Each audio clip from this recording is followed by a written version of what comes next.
Assalamualaikum everyone, my name is Nitasha and welcome to another episode of Chai Ki Dawat, where I have a roundtable with previous guests from Shaam Ki Chai. Today we have with us Priya Kutz, who is the Director of Project Management at Rally Health and also the founder of Female Tech Leaders. We have Salim Basir, who is a Mufti in training, and we have Ahmad Mia, who is a partner at Caravan Ventures. Thank you guys for joining. Thanks for having us. Yeah. To have you guys. Okay, guys, I have talked about Pakistan nonstop for the last few months. And one question I realized that I haven't asked people is, what do you love about Pakistan?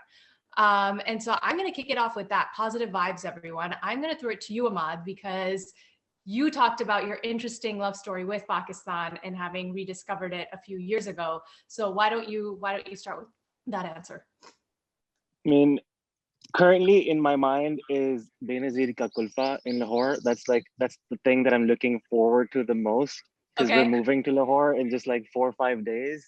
And I've been telling my wife, I'm like, Uliya, jaise hi jayenge hum, like the first thing that I want to have is this Kulfa place, which, you know, I've been dying to have. The diversity that exists in terms of not just culture, but also food and places and things that I haven't been able to discover yet, that just are there, and we sometimes tend to overlook them because either being Pakistani or spending time with just family, you don't look to consider, like, you'll go all over the world, but you won't look at your own country and see the insane amounts of historical kind of significance that exists there, from like Nankana Sahib to the Indus Valley civilization to all of these different places that exist.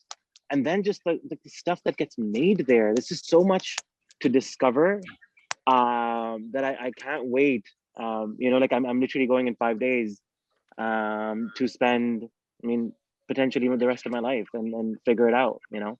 Okay, Priya, you were born and raised in Pakistan, so you spent most of your life there. What do you love about it? It's home. It's home for me, you know. Yes, born, raised in Pakistan. I have a very complicated love affair with Pakistan, right? I left when I was 18 and never went back. And now, you know, I'm married to somebody here. I've got a family here. But for me, Pakistan is me. I am Pakistan, right? And my children are Pakistani. I want to believe that they're Pakistani, right? They're half Pakistani. I keep having to correct myself. My husband's like, hold on a second, they're Canadian Americans. I'm like, but also Pakistani. I'm like, there's some combination of that. No, I think to kind of echo what Ahmad is saying, right? I think one, there's, you know, just the people. People will just open their hearts to you in a way that I have not seen anywhere else. The hospitality just runs so deep in our culture, and just putting other people first, and really just going out of your way, you know, that mentality of कि अगर आपके पास एक रोटी है तो उसके 4 टुकड़े करके आप जो आपके घर आया हुआ मेहमान आप उसको देते हो. The resilience of people. And I'm not talking about people like us that have opportunities and have access and have been able to leave. I'm talking about, you know, my driver that I grew up with, my amma, or the Khan Sama in the house. The resilience and the grit and pride with which they are Pakistani. You know, there's a whole world out there, but they're not bothered about that so much. They take a lot of pride in like where they come from, and that's our heritage, is what I feel. But you are so passionate about Pakistan. I remember you saying you'd want to move there. Why? What do you love about it so much, having never been there before? Yeah, so I guess my circumstances are a little bit different. My mom actually moved from Karachi in the 1960s to Chicago, so I'm actually second generation, and my family's been in this country for, you know, almost 60 years or so, and you know, to me, when I see Pakistan as someone who studies Mughal history as well as partition history, is the singularity of the vision of the founders of Pakistan, you know, and you know, as someone who, you know, spent a lot of time studying Iqbal, you know, I think about the words that he said in Farsi, "Chuni dawra asman ke khamdida bashad ke Jibreel amin ra dil kharashad," reflecting on the kind of uniqueness of Muslim South Asians, right? And the fact that I was that what Pakistan was able to achieve, you know, amidst the ashes of colonialism, right, amidst the ashes of kind of European domination. If we look at the kind of global Muslim picture of that time, from, you know, Egypt to Turkey to Iran to Pakistan to Malaysia to Indonesia, and when I look upon that history, and the fact that Pakistan is probably the only nation in the history of ye jo insan ki tarikh mein that was founded on a poet.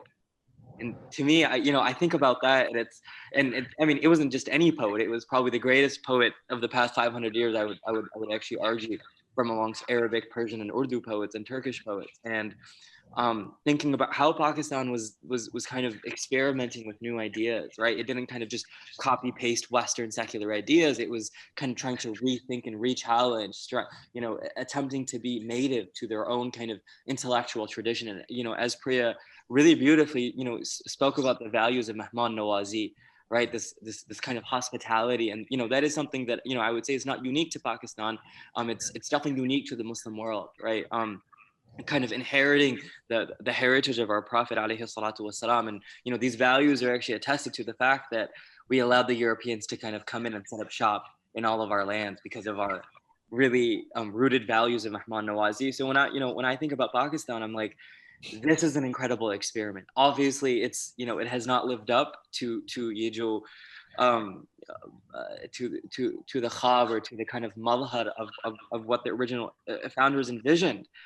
But thinking about how singular and how unique, to elaborate this in a time when everybody wanted to adopt XYZ model, and the founders were like, no, we're different. We have something else to offer the world. Do you guys think that Pakistan has stayed true to the vision that it was founded on? Why or why not?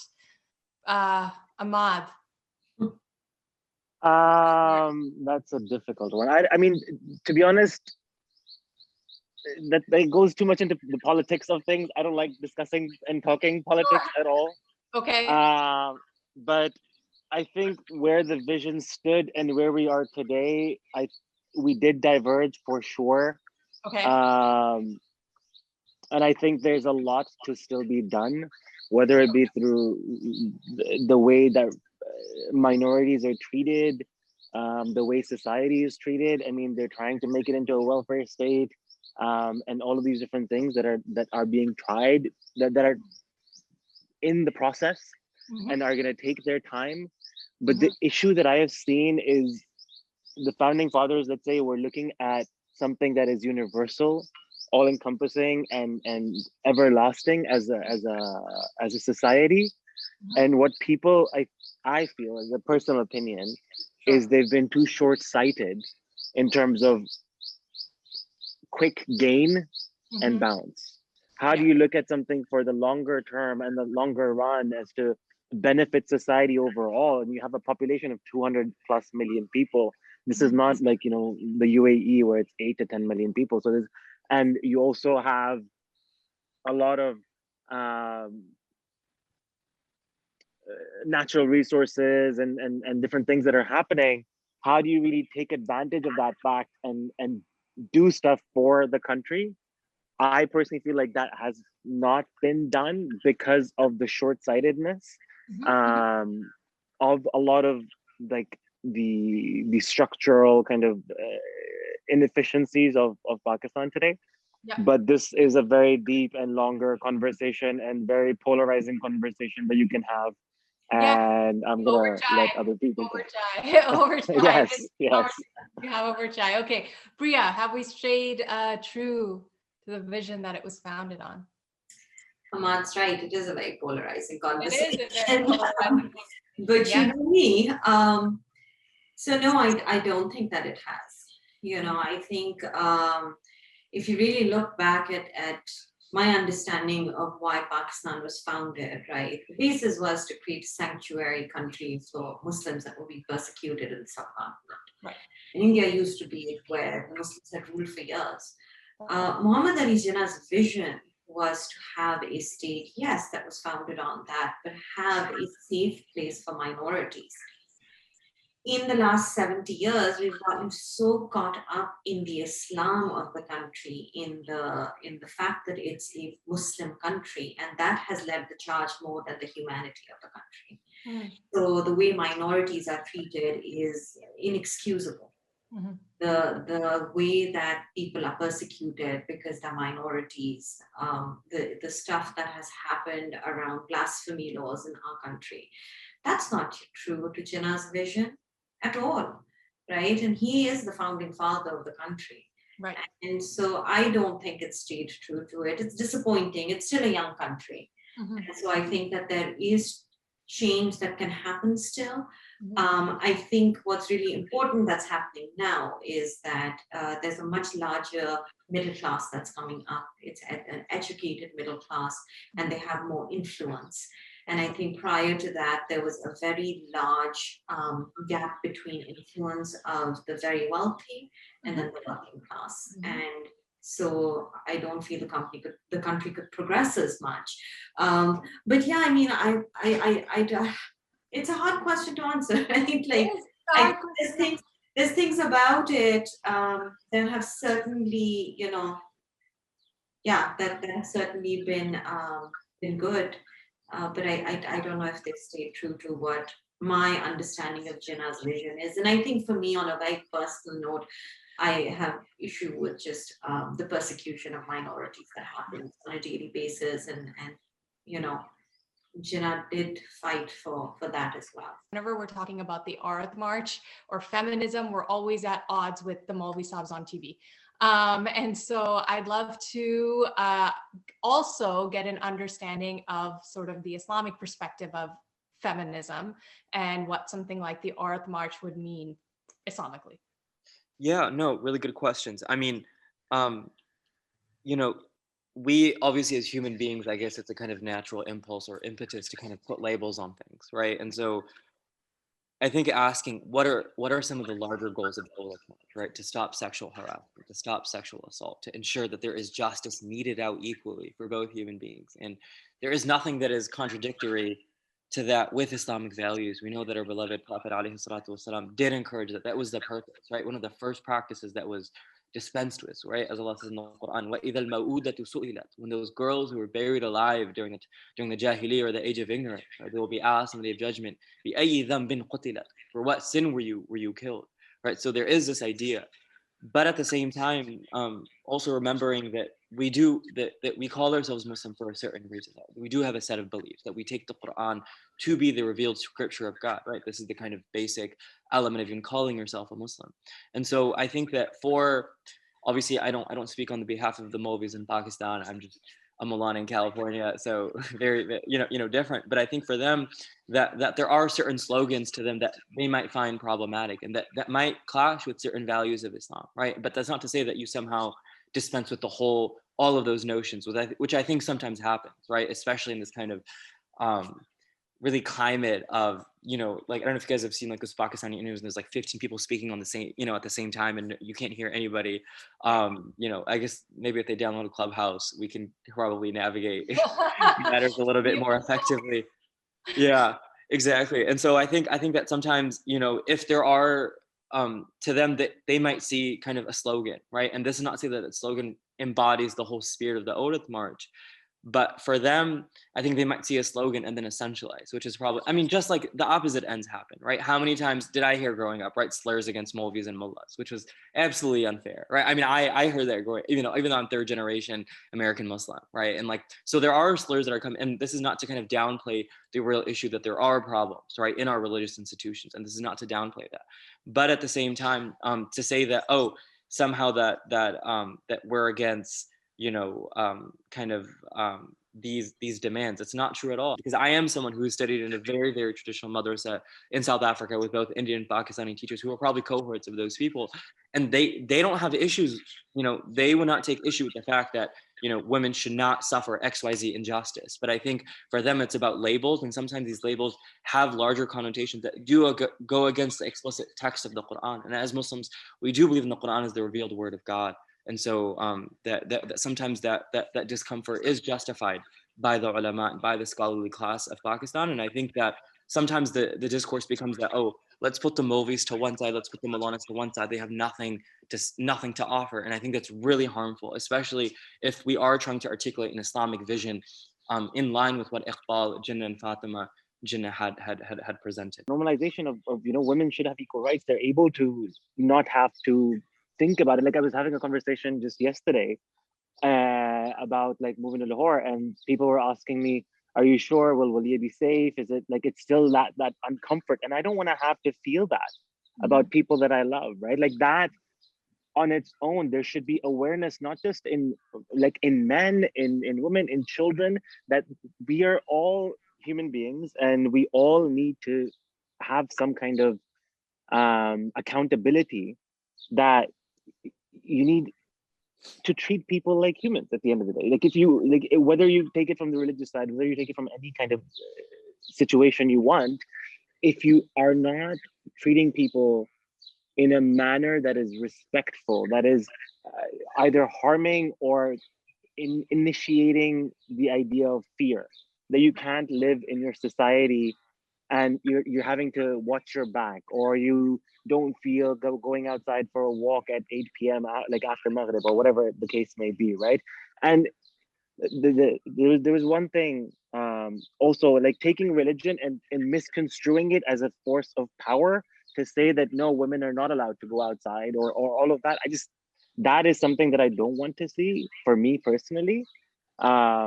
But looking at it as like for the Aurat March, for instance, like I'm loving the fact that younger girls are coming out. I love the fact that young kids are coming out, whether like little boys are coming out, and they're understanding the dialogue and they're understanding the importance of having these conversations, so that from a younger age we are discussing the fact that these are all of these things that have been happening in society that are not okay, Right. and this is how we can change that dialogue.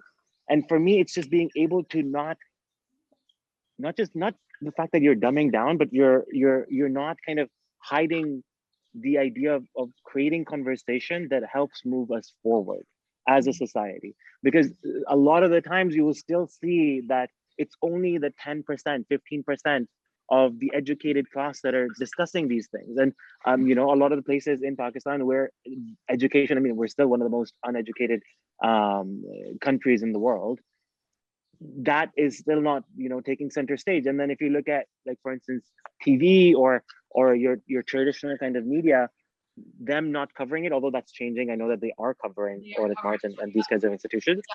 Yeah. But it's to have these kinds of dialogues on platforms that exist, that allow mass appeal to be able to understand what's going on and why, like that initial reason as to why, and making sure that the niyat is aligned as to why you're doing this is to be able to move the dialogue forward. Ria, hopes for Aurath March this year. I know you're going to have thoughts. Yeah, I mean, for me, it's incredible that they're even doing it, right? Like growing up in Pakistan, I remember being 14 years old and Stereo Nation had come to Connect College in Lahore. And my father said, I'll take a bunch of your friends. And I remember walking in those doors and just, it's embedded in my memory so strongly, the number of hands that touched me. I was 14 years old. And I was with my father, I was with male friends, I was with other people. And there was this rush of people. And in that rush of people, there were all these hands that just felt like you were a piece of meat and you were there to be touched. And that's just one experience. There's probably 15 others. And I lived that till I was 18, that I can recall in a second for when I have felt exploited, unsafe, felt like, oh no, I better look around, make sure there's somebody else around me. So, for me, it's very emotional. I think it's a very important thing that does need to happen. I think things get conflated a little bit where, I don't think that religion has a place in the conversation, frankly. I don't, because I think this is about humanity. Feminism is about being human. It is about treating the other sex like a human being. And no religion in the world will tell you that this shouldn't be.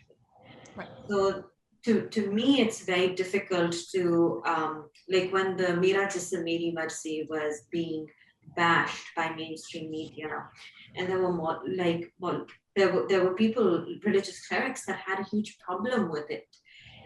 And to me, it's like, where is your thought process going? You hear the word jism and you associate that with sexualizing that. We say jism and we say our bodies, right? Like we have the right to make decisions and choices for our bodies. You don't get to touch us. You don't get to say we have to carry children if we don't want to, or we don't carry children.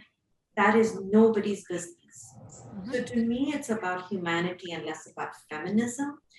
I agree with Ahmad. Like it's wonderful to see this new change where I have a 17-year-old nephew who's very proud. He's from Pakistan, born, raised, very proudly says, Priya Khala, I'm a feminist. He's got 2 younger sisters, he's got 3 khalas, and he says, I am a feminist. Growing up in Pakistan, I don't remember a single boy that I knew who ever thought that way.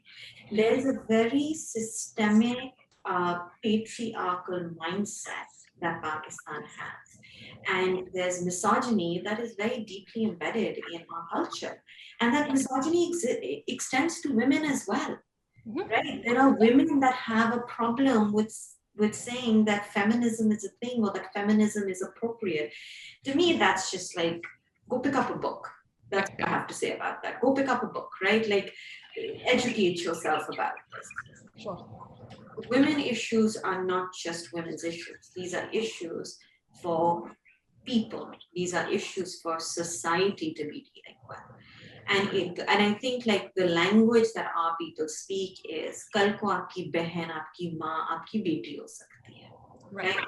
And when you flip it to that, at that point, then I've actually witnessed the switch flipping for people being like, okay, yeah, okay, I understand what you're saying now, right? It's not just bra burning feminists saying, ki ji hame equality chahiye. No, we're saying we need to feel safe. We need to feel like we have equity. Our voices are just as important, because the reality is there would be no humankind without women. It's totally fine if we disagree, and that's the purpose of our conversation. But I do appreciate your thoughts, and I'm grateful that we get to share a stage. I do want to address the point that religion has nothing to say on that. I mean, I think just kind of stepping back for a second, right? That what is the purpose? Yani deen ka maqsad kya hai? Yani deen ka hadaf kya hota hai? Right? And I think that for us, it's that what religion is coming to do is kind of provide us ethics, right? And provide us morals. That's what the Prophet is coming to do, right? وَمَا خَلَقْتُ الْجِنَّ وَالْإِنسَ إِلَّا لِيَعْبُدُونَ.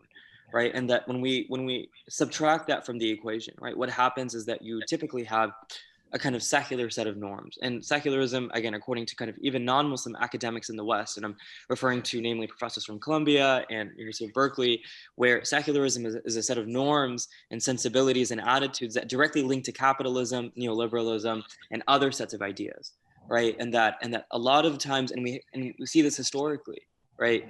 And that to say that Islam doesn't have something to say about this matter is to kind of regulate Islam, right?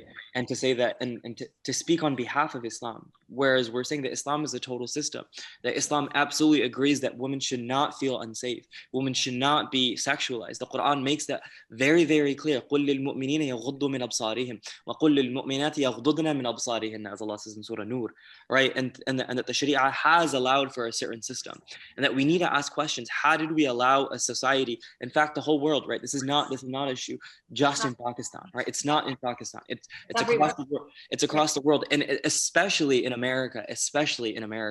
Right? We know how many sexual assault cases that happen in America, especially on, even on college campuses, right? And so to say that this is some, only a Pakistan issue, obviously kind of and I'm not saying that you guys say that, but I think sometimes people do make that argument, which is very, very strange to me, because I went to college here, and the amount of sexual assault cases in which men walked away scot-free, which was horrifying to me. Islam does have something to say about this issue, right? And that if you believe in Islam, that you believe in the Quran as a book of revelation, and Allah says it very clearly, right? And that we do need to allow Islam to speak for itself. And then if we don't say Islam doesn't speak XYZ, we have to ask ourselves, who are we to make claims on behalf of Islam, right? And also we have to remember that we have to make sure that we include all Muslim female voices, right? And there's a huge subset of Pakistani female population that believes that Islam does have a very strong role to play in this matter. And we need to make sure that we hear those voices too, not just the voices that we want to hear because it aligns with our own vision. And this becomes a problem, right? That sometimes women who wear hijab or wear niqab are not considered part of the conversation because they don't abide by a certain set of norms and values.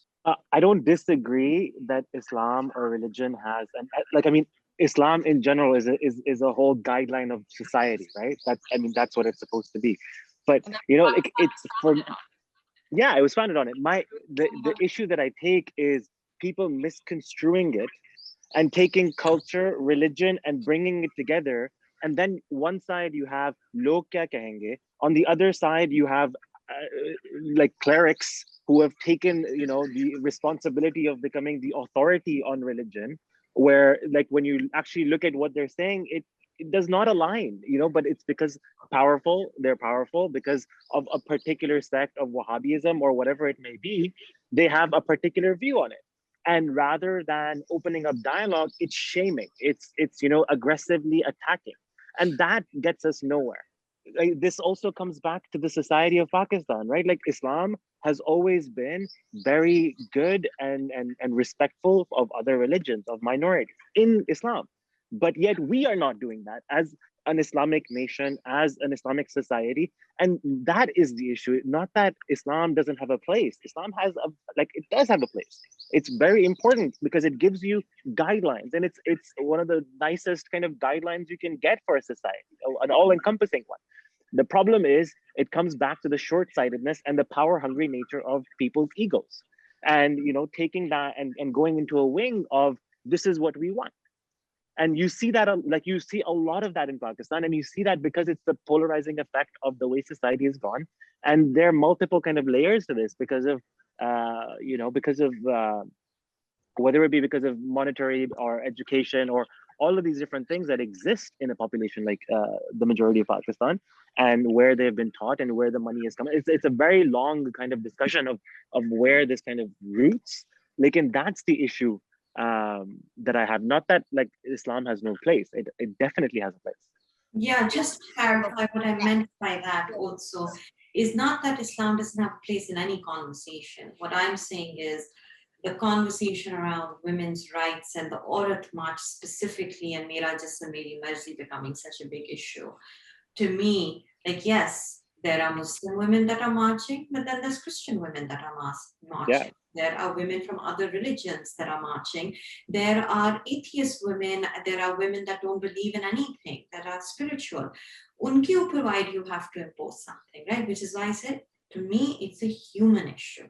Right. This is a thing that society has to deal with. How can we change that? How do we remove this stigma within our communities of asking for mental health, go seeing a therapist, going to a support group when needed, grievance counseling, all that stuff?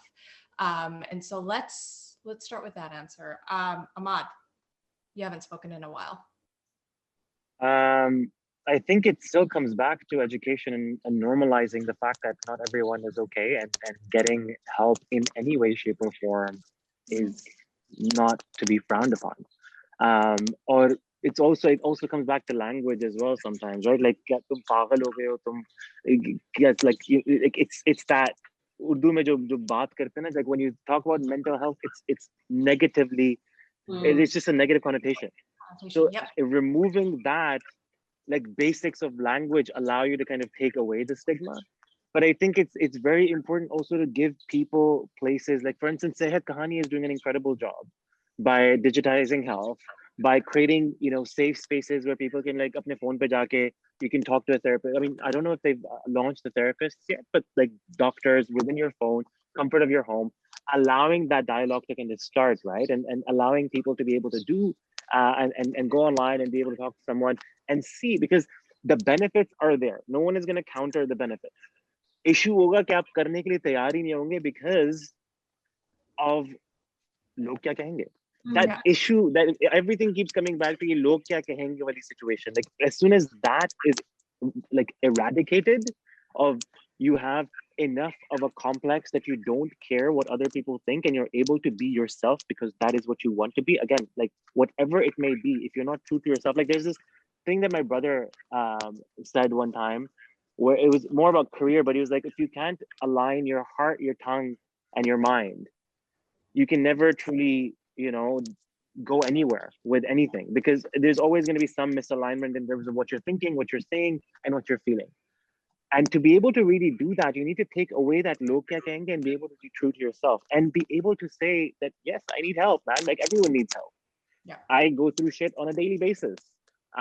And sometimes it's my wife who I talk to, sometimes it's my family, and sometimes it's a coach or a therapist. Normalizing it and making it accessible for everyone and taking away the stigma, I think will be super important. And I really don't think that it's only a Pakistan issue. I think it's a global issue. Like there's this issue of karmic debt and how the world has been treating. I mean, how people have been treating the world. The Me Too movement for women, and then the mental health. I mean, you're in SF, so that's like where everything is kind of going. My friend just started a company called COA, based out of the US as well. You know what they're looking at normalizing mental health workshops in the workplace. It's just how do you kind of normalize that in Pakistan? No, makes sense. Priya? Yeah, Niti, I think I agree. It's a global issue to some degree. Yahan par it's more accepted. And it's almost like you're woke if you have a therapist. It's kind of it's a rite of passage in the valley to have a coach and a therapist, and double whammy if you've got both at the same time. I think they're getting there in Pakistan though. Like my sister is actually a therapist. She went back to school after having her children and is a practicing therapist in Pakistan. Married into a very conservative family, and they always joke about कि वो दिमाग की doctor है. Like, नहीं मतलब क्या मतलब दिमाग की doctor है? Like वो surgeries करती है. She's like, no, मैं surgeries नहीं करती. I talk to people. I'm a talk therapist. Right. And I think it starts with that, right? I think it starts with more people. So growing up again, I had friends that went to therapists. Okay, yeah. There were only 1 or 2 therapists in Lahore that I remember. सारे उन्हीं के पास जाते थे. And today, on a very public platform, mental health is talked about, and it's coming from the women. What I've seen, it is coming from the women. There are women that are talking about their lives, their struggles, the things that they're dealing with. And then normalizing it. And so I think today it's much more acceptable when a woman says that, oh yeah, I'm in therapy or I have a therapist. Pakistan, that's become normal. I think the change we need to see is to normalize the need for mental health for men, right? Yeah. I think that the pressure of just, not even in Pakistan, I think in general, right? Like men's issues are often kind of overlooked, in my opinion. There's a lot of pressure on men in a patriarchal society, right? Whether you like it or not, you have to be the breadwinner, you have to be the strong one, that's the constant. You can't cry, you can't show emotion, you have to hold it on it, you have to be this man, you know, be a man, not a mouse, right? Yeah, and exactly. It's damaged generations of men to not be able to regulate their emotions and to feel shame when they express those emotions. And so removing that shame is so important, especially in Pakistan, where, there's such terrible terms that are used, like you call them sissies over here, right? Right. Be a sissy. There are terrible terms that are used in our language for men that show even the slightest bit of emotion or show that they care. It's considered attractive and hot and aspirational to basically be a jerk and not give a damn about anything. Your favorite lesser known Pakistanis, non-mainstream Pakistanis that you want other people to know about? You're muted. Yeah. Sorry about that. There's so many people that are out there that we don't like. I mean, it's also this generation that we live in. If you're not on Instagram, if you don't have like 1,000, 2,000, 10,000, 20,000 followers, then you're not known. I really don't believe in that. Like, I think there's some amazing, incredible people either in Pakistan or doing stuff that are outside of Pakistan. Currently, like one of the people that I'm super like jonesing over is Nosheen Ali, who I would recommend everyone go on YouTube and see what her story is. And she is this like activist and this amazing woman who's like doing research on seeds and how like germination happens and how we can create sustainable kind of practices around agriculture in Pakistan. And she's an NYU professor as well, and she's doing like a lot of stuff that's really, really cool. And I would recommend everyone kind of go and see what she's been doing on Dastan Goi. We've covered her there as well, and then we also have a story by her. Aisha Jalal is another one who's a teacher. I think, if I'm not mistaken, she's at Berkeley, and she's being studied in Lahore as well, but not a lot of people know about her. Boston. Sorry, Boston. Boston University. She's amazing.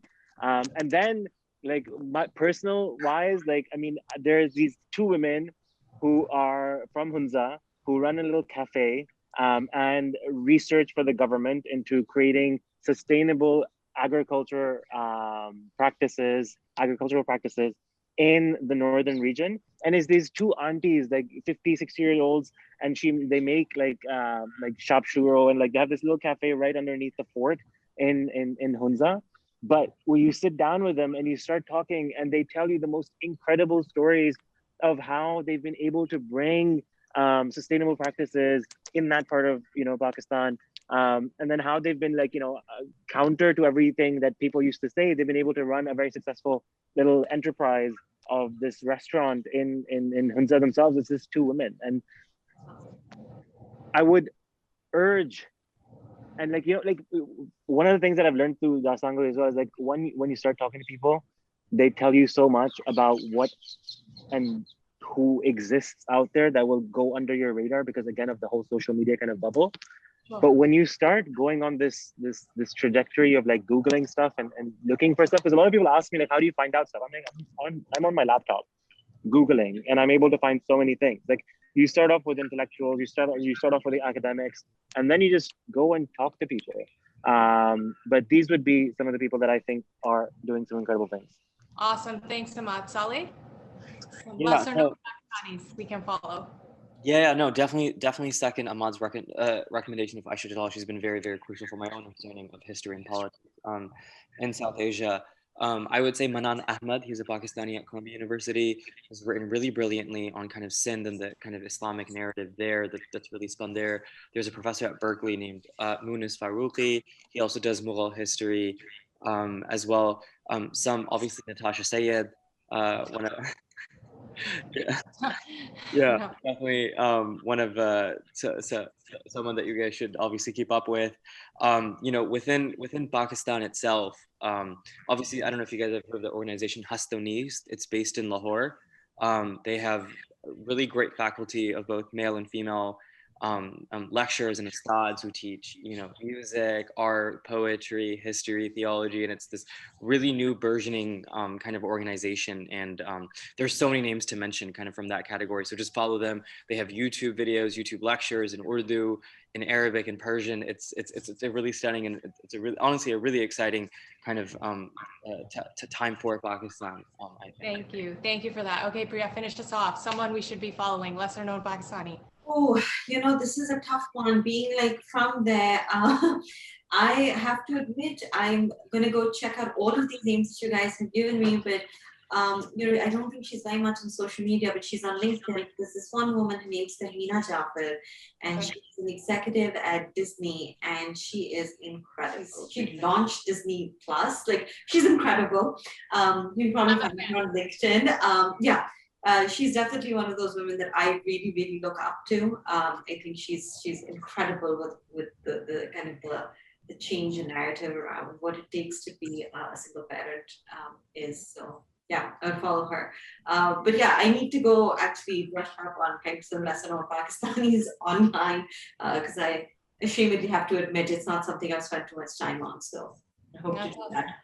Well, thank you guys. I know Ahmad, you got to run. Thank you guys for your time. Great having you. We'll chat with you guys later. Thanks, everyone. Thank you. It was lovely meeting both of you. It was great meeting you guys. Assalamu alaikum.